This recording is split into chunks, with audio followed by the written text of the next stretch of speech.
कि हमने पढ़ लिया कि हमारे पास क्या होते हैं जनाब, आरबीसीज होते हैं। आरबीसीज क्या हैं? सेल्स हैं। अब हम इसकी थोड़ा सा मजीद डिटेल्स में जाते हैं। इनके अंदर क्या होती है, फॉर एग्जांपल ये जो आप लोगों के आरबीसीज होते हैं ना, इनकी सरफेस पे कुछ इस तरह करके प्रोटीन्स पड़ी होती हैं। और ये वाली जो प्रोटीन्स होती हैं, इनको हम क्या कह देते हैं? इनको हम एच प्रोटीन कह देते होते हैं। और ये एज अ एक्ट करती है एंटीजन। अच्छा, अब इसको एक्सप्लेन करने से मैं आप लोगों को थोड़ा सा फर्क बताना चाहता हूं कि एंटीजन क्या होती है और एंटीबॉडीज क्या होती हैं।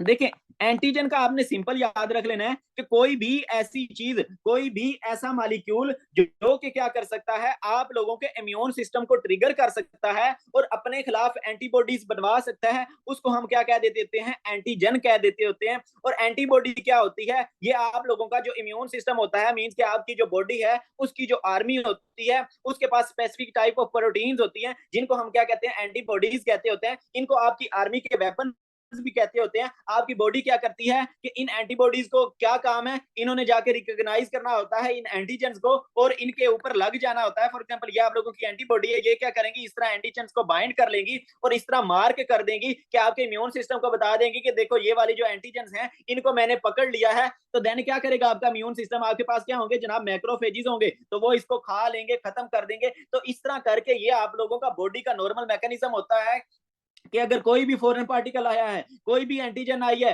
जिसने आपके इम्यून सिस्टम को आके ट्रिगर कर दिया, आपके इम्यून सिस्टम को क्या बनाने पड़े? अपने वेपन बनाने पड़े, एंटीबॉडीज बनानी पड़ी। और आपके इम्यून सिस्टम ने इन एंटीबॉडीज के थ्रू क्या किया कि मैक्रोफेजेस को दूसरा बताया कि आपके पास, मेरे पास क्या आई हुई है? एंटीजन आई हुई है। तो हम मिलकर इसको क्या कर देते हैं? मार देते हैं। तो इस तरह आपका इम्यून सिस्टम उसको क्लियर कर देता होता है। इट मीन कि आपको पता चल गया कि एंटीजन क्या है? कोई भी ऐसी चीज जो आपके इम्यून सिस्टम को ट्रिगर कर सकती है। जबकि एंटीबॉडी क्या है? आप लोगों के इम्यून सिस्टम के वेपन्स होते हैं। देन हम बात करते हैं कि हमारे जो आरबीसीज होते हैं, इनकी सरफेस पे स्पेसिफिक टाइप ऑफ प्रोटीन्स होती हैं। और ये जो प्रोटीन्स हैं, ये एज अ एक्ट करती हैं। एज अ क्या एक्ट करती हैं? एज अ एंटीजन एक्ट करती होती हैं। तो आपको पता चल गया, जब मैंने कहा कि एज अ एंटीजन एक्ट कर रही हैं, तो ये क्या करवा सकती हैं? आप लोगों का इम्यून रिस्पॉन्स को ट्रिगर कर सकती हैं। मींस के इनके खिलाफ क्या बन सकती हैं? एंटीबॉडीज बन सकती हैं। तो देखो, अगर एंटीबॉडीज इनके खिलाफ बन जाएंगी तो इट मीन आप लोगों के जो आरबीसीज हैं उनको क्या कर दिया जाएगा? डिस्ट्रॉय कर दिया जाएगा। तो इसी बेस पे आज का हमारा सारा लेक्चर है ब्लड ग्रुप्स वाला। तो हमने क्या किया? हमने क्लासिफिकेशन कर दी। एक हमने एबीओ क्लासिफिकेशन कर दी, एक हमने आरएच क्लासिफिकेशन कर दी। मींस के हमने एक बंदा देखा तो उसके जो आरबीसी थे उस पे कोई और एंटीजन थी, दूसरा बंदा देखा उसके जो आरबीसी थे उस पे कोई और एंटीजन थी। तो इस बेस पे हमने क्या किया? इसको क्लासिफाई कर दिया। फॉर एग्जाम्पल, एक मैं बंदा देखता हूं और उसका जो आरबीसी है, इस तरह करके उसका आरबीसी है, और उस पे जो एंटीजन है, सरफेस पे एंटीजन है, वो क्या है? ए एंटीजन है। तो इस वाले ब्लड ग्रुप को मैं क्या कह दूंगा? ए ब्लड ग्रुप। इट मींस कि आपके पास डेफिनेशन आ गई ब्लड ग्रुप्स की कि हम इनको कैसे डिफाइन करते होते हैं। ये डिपेंड कर रहे होते हैं कि आपके जो आरबीसीज हैं उनकी सरफेस पे कौन सी एंटीजन प्रेजेंट है। इस बेस पे हमने क्या बता दिया कि आप लोगों का ये ब्लड ग्रुप है। फॉर एग्जाम्पल, एक बंदे का ब्लड ग्रुप ए है, हमें कैसा पता चलेगा? हमें इस तरह पता चलेगा कि हम उस आरबीसी की सरफेस पे देखेंगे कौन सी प्रोटीन है। अगर उसकी सरफेस पे ए प्रोटीन है, ए एंटीजन है, तो इसको हम कह देंगे इसका जनाब ब्लड ग्रुप ए है। देखिए, अब क्या होगा कि फॉर एग्जांपल नॉर्मली मैंने आप लोगों को एक और कंसेप्ट बताया था कि आपकी बॉडी जब बन रही होती है ना, तो आपकी जो आर्मी है उसको इसके सारे सेल्स को दिखाया जाता है कि ये अपने सेल्स हैं, इनके खिलाफ तुमने एंटीबॉडीज नहीं बनानी, इनको तुमने अटैक नहीं करना। तो ये देखो, फॉर एग्जांपल ये मैं कहता हूं कि ये वाला जो बंदा है उसका ब्लड ग्रुप ए है, तो इसको पता चल जाएगा कि ये वाले जो मेरे आरबीसीज हैं इनकी सरफेस पे क्या होगा? ए एंटीजन होगी, तो मैंने इनको अटैक नहीं करना।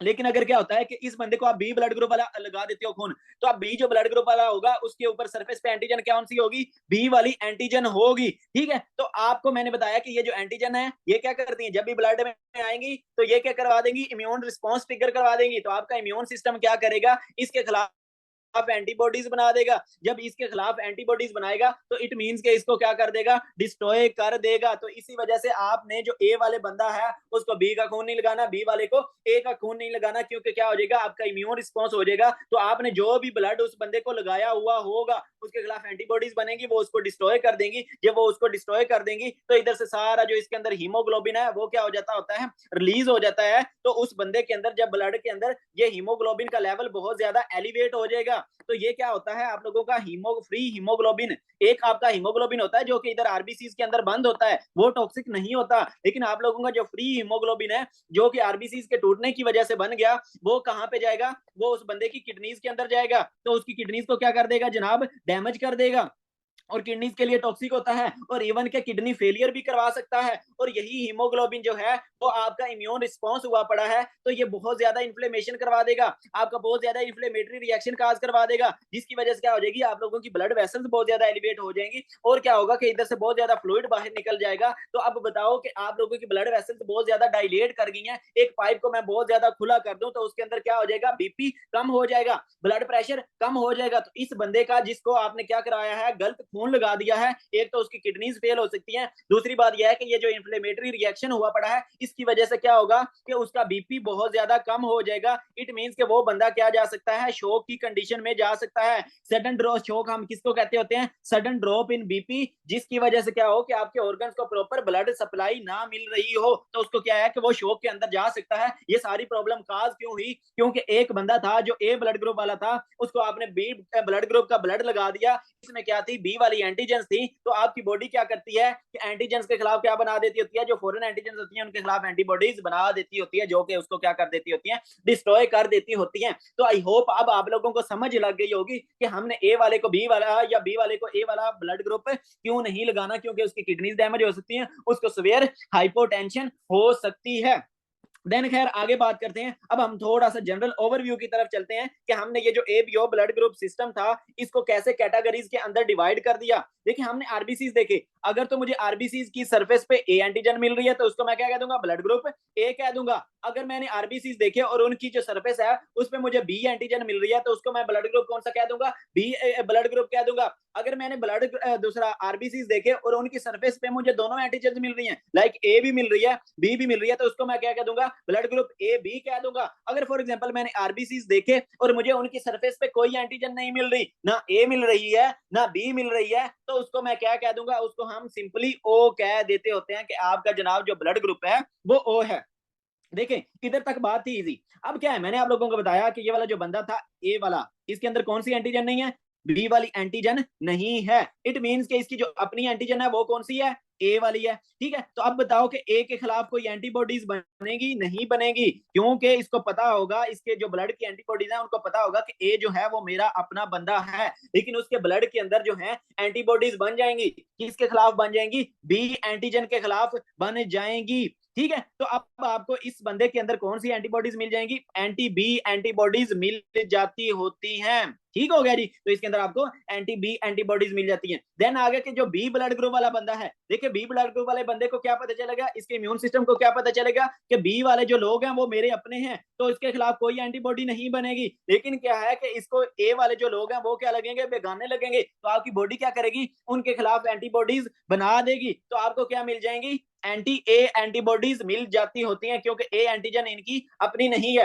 अब बात करते हैं हम ए बी ब्लड ग्रुप की, जिसमें दोनों एंटीजन थी, तो अब बताओ कि इसमें कोई एंटीबॉडी बनेगी, नहीं बनेगी, क्योंकि इसका जो इम्यून सिस्टम है वो यही समझेगा कि ए भी अपना बंदा है बी भी अपना बंदा है, तो मैंने किसी के खिलाफ कोई एंटीबॉडी नहीं बनानी, तो इसमें आप लोगों को कोई भी एंटीबॉडी नहीं मिल रही होती। देन आ गया ओ वाला, देखिए ओ के पास तो ना कोई ए वाली एंटीजन थी ना कोई बी वाली एंटीजन थी, तो इसको ए और बी दोनों ही बेगाने लगेंगे, तो इन दोनों के खिलाफ आपकी एंटीबॉडीज बन जाएंगी। तो देखिए आप लोगों को एंटी ए एंटीबॉडीज भी मिल रही हैं, एंटी बी एंटीबॉडीज भी मिल रही होती हैं, तो ये सारा काम हो रहा होता है।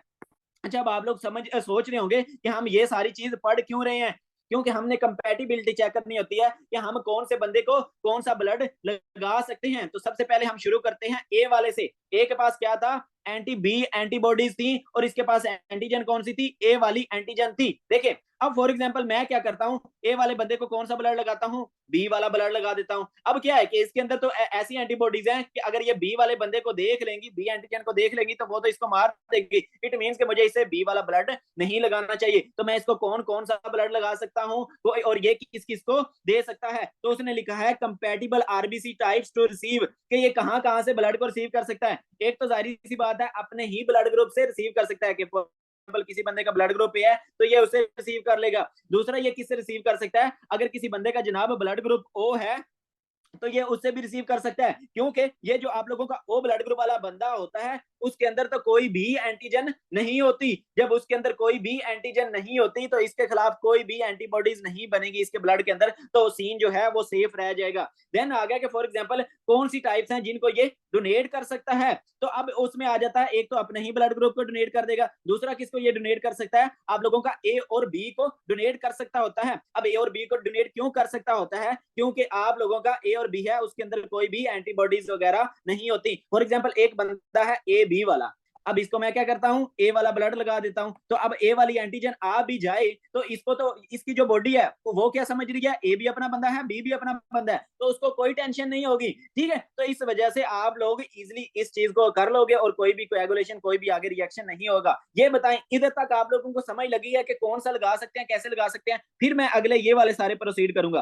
फिलहाल तक मुझे ये चाहिए कि आप लोगों को इस तक की समझ लग गई है कि ये अगर हम जो लगा रहे हैं वो क्यों लगा रहे हैं, जो नहीं लगा रहे वो क्यों नहीं लगा रहे, जल्दी बता दो। ये सिर्फ एंटीबॉडीज का चक्कर है। जब आप लोगों को पता चल गया ना कि आपके पास दूसरा अपने बंदे कौन से हैं, ए वाले को पता है मुझे ए वाले अपने बंदे हैं, चलें ठीक है, अगर सबका क्लियर है वेरी गुड, ठीक हो गया।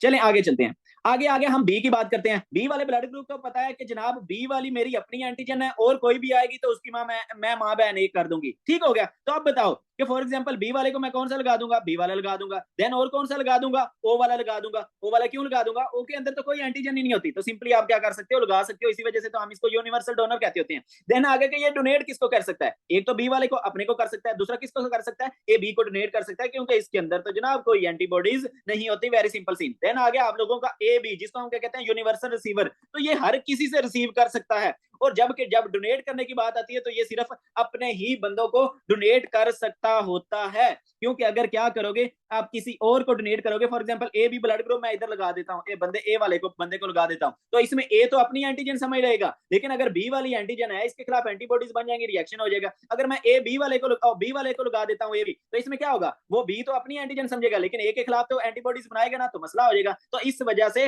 आपका ये जो ए बी होता है ये होता है यूनिवर्सल रिसीवर है, रेसिपिएंट है, ये हर बंदे का रिसीव तो कर लेता है लेकिन ये किसी और को लगाया नहीं जा सकता। देन आ गया ओ में क्या था कि ये आपका जो रिसीव है वो सिर्फ अपने बंदों से कर सकता है, लेकिन ये डोनेट सबको कर सकता है, क्योंकि अगर क्या करता है, फॉर एग्जांपल मैं किसी और का इसको लगा देता हूं, किसी भी और का ब्लड ग्रुप फॉर एग्जांपल लगा देता हूं, मैं कहता हूं कि मैंने ए का ब्लड ग्रुप लगा दिया। अब बताओ कि जब ए का ब्लड ग्रुप लगा दिया तो इस पे क्या होगी, ए वाली सरफेस एंटीजन होंगी। ठीक है, तो इसको तो कुछ भी नहीं ना पता, इसको तो ना ए अपना बंदा लगता है ना बी अपना बंदा लगता है, तो इसको चाहे आप ए लगाओगे चाहे बी लगाओगे तो वो उसको अपने खिलाफ समझ लेगा। जब वो इसको अपने खिलाफ समझ लेगा, इसके खिलाफ एंटीबॉडीज बना देगा, क्योंकि इसके अंदर anti A anti B antibodies होती हैं, जिसकी वजह से उसको डिस्ट्रॉय कर देगा। आगे सारे रिएक्शन का आप लोगों को पता चल गया होगा। चलें जी थोड़ा सा मजीद डिटेल्स में जाते हैं हम ब्लड ग्रुप्स की और एबीओ क्लासिफिकेशन की। देखिए आपका जो ब्लड है, आपकी जो बॉडी है, इसके अंदर नेचुरली ये वाली जो सारी प्रोटीन्स वगैरह हैं ये सारी चीजें प्रेजेंट होती हैं, ये भी एंटीबॉडीज प्रेजेंट होती हैं, लेकिन कितने टाइम के अंदर ये सारी चीजें प्रेजेंट होंगी, तो तकरीबन 4 to 6 मंथ्स लगते हैं। लेकिन जैसे फॉर एग्जाम्पल एक बंदा पैदा हुआ, कौन सा ब्लड ग्रुप ए वाला पैदा हो गया, तो क्या उसमें पैदा होते ही एंटी बी एंटीबॉडीज होंगी, नहीं, पैदा होते ही नहीं होंगी, वो उसमें तकरीबन 4 से 6 मंथ लगेंगे कौन सी एंटीबॉडीज बनने के लिए, आप लोगों की एंटी बी एंटीबॉडीज बनने के लिए। अच्छा अब आप लोग सोच रहे होंगे 4 से 6 मंथ क्यों लगेंगे। देखिए जब वो बंदा जो है, फॉर एग्जांपल ये एक बच्चा है, वो आ गया जनाब दुनिया में, वो आ गया दुनिया में और ये उसकी जीआईटी वगैरह ये सारी चीजें हैं, और वो इन्वायरमेंट में रह रहा है और उसके ब्लड के अंदर ये फॉर एग्जांपल उसका ब्लड है और उसके अंदर जो ब्लड ग्रुप है वो है ए वाला। इट मींस कि इसको पता है कि ए वाले मेरे अपने बंदे हैं, लेकिन इसको बी का अभी तक कुछ नहीं पता। अब वो क्या करेगा, अच्छा ये वाली जो एंटीजन होती हैं इसकी अगर मैं मजीद डिटेल्स बताऊं तो ये एंटीजन जो है ये बनी कैसे होती हैं। फॉर एग्जाम्पल इनमें होता क्या है, ये आप लोगों के शुगर मालिक्यूल्स हैं, आप लोगों की ये जो ए बी ओ एंटीजन हैं ये सिंपली क्या है, ये आप लोगों के शुगर मालिक्यूल्स हैं। कौन से शुगर मालिक्यूल्स, आपका ग्लैक्टोज, आपका जनाब फ्रक्टोज, आपका एन एसिटाइल ग्लैक्टोजामीन, वो सारे ये इनके ये फॉर एग्जांपल मैं आरबीसी बनाता हूं तो वो सारे आपका क्या है, इधर ग्लैक्टोज लगा हुआ होगा, इधर फ्रक्टोज लगा हुआ होगा, इधर आप लोगों का एन एसिटाइल ग्लैक्टोजामीन लगा हुआ होगा, तो ये सारी चीजें होती हैं। तो अब बताओ कि आपकी जो डाइट है उसके अंदर भी क्या होता है, ग्लैक्टोज फ्रक्टोज ये सारी चीजें होती हैं। तो अब क्या करेगा, जब वो बंदा ये जो बच्चा है वो डाइट से ये सारी चीजें लेगा तो क्या होगा कि बाहर से एंटीजन आ जाएगी। कौन सी एंटीजन आएगी, फॉर एग्जांपल आपकी बी एंटीजन आ जाएगी, तो उसके खिलाफ क्या बन जाती होती है, एंटीबॉडीज बन जाती होती हैं। तो अब ये बच्चा जब 4 से 6 मंथ तक पहुंचा तो उसमें क्या बन गई, एंटी बी एंटीबॉडीज बन गई, फॉर एग्जांपल ए एंटीजन आएगी तो उसके खिलाफ तो कोई एंटीबॉडी नहीं बनेगी, लेकिन जब बी एंटीजन आएगी तो उसके खिलाफ एंटीबॉडीज बन जाएंगी। तो क्या है कि उसके अंदर इस तरह करके ये एंटीबॉडीज पड़ी हुई होती हैं। तो बाकी सारे जो ग्रुप्स हैं उनके लिए भी यही सेम सीन है। तो आपको पता चल गया कि व्हाट वर दीज एंटीजन, ये क्या है, ये आपका आरबीसी है, तो इसकी सरफेस पे ये है क्या, ये बेसिकली कुछ भी नहीं है। ये एंटीजेंस हैं क्या, ये आप लोगों के सिंपली शुगर मॉलिक्यूल्स हैं, और वो शुगर मॉलिक्यूल्स जो कि क्या कर सकते हैं, इम्यून सिस्टम को ट्रिगर कर सकते हैं। तो इसी वजह से हमने इनको क्या कह दिया, इनको जनाब हमने एंटीजेंस कह दिया। ठीक हो गया जी। तो बस इसमें यही आप लोगों ने याद रख लेना है। ये थोड़ा सा मिक्स्ड कंसेप्ट है आपका, उसका बीएनबी का और साथ में उसका क्या कहते हैं डॉक्टर नजीब का। Sir what should we give to overcome the shock, शौक में आप लोगों को वेजो कॉन्स्ट्रिक्टर देने पड़ते हैं, उसके बाद आप लोगों को आईवी फ्लूइड्स वगैरह लगाने पड़ते हैं। और इसकी जो ट्रीटमेंट है वो मैं आप लोगों को उधर पढ़ाई थी, मेरे ख्याल में कार्डियो में पढ़ाई थी, और उधर भी पढ़ेंगे इंशाल्लाह, मेडिसिन में भी पढ़ेंगे। ठीक है, उसमें वेजो कॉन्स्ट्रिक्शन करवाएंगे, साथ में फ्लूइड देना है ताकि उसका बीपी जो है वो जल्दी से ठीक हो जाए। इधर तक बता दें अगर सबका क्लियर है, देन मैं आप लोगों को आरएच सिस्टम पढ़ाता हूँ। जल्दी बताएं। चलें ठीक है, वेरी गुड।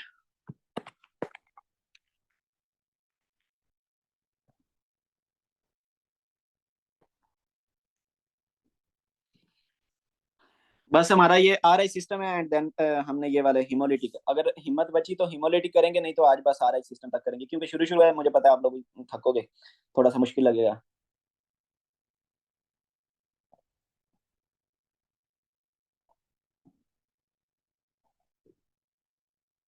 अच्छा, इधर ना आप लोगों ने ए बी ओ में लिख लेना है कि आपका ये जो एंटीजेंस होती हैं ये नेचर में प्रेजेंट होती हैं, और आप लोगों की ये जो बेबी वाली बात रिपीट कर दें। बेबी वाली कौन सी बात, बेबी वाली बात ना मैं इसमें करूंगा, हीमोलिटिक डिजीज जब पढ़ाता हूँ ना तो उस वक्त मैं रिपीट करता हूँ उस सारी चीज को। ये अभी आप लोगों को ये आईजीएम और आईजीजी वाला कंसेप्ट भी बताना है ना। हाँ वो मैं बता दूंगा।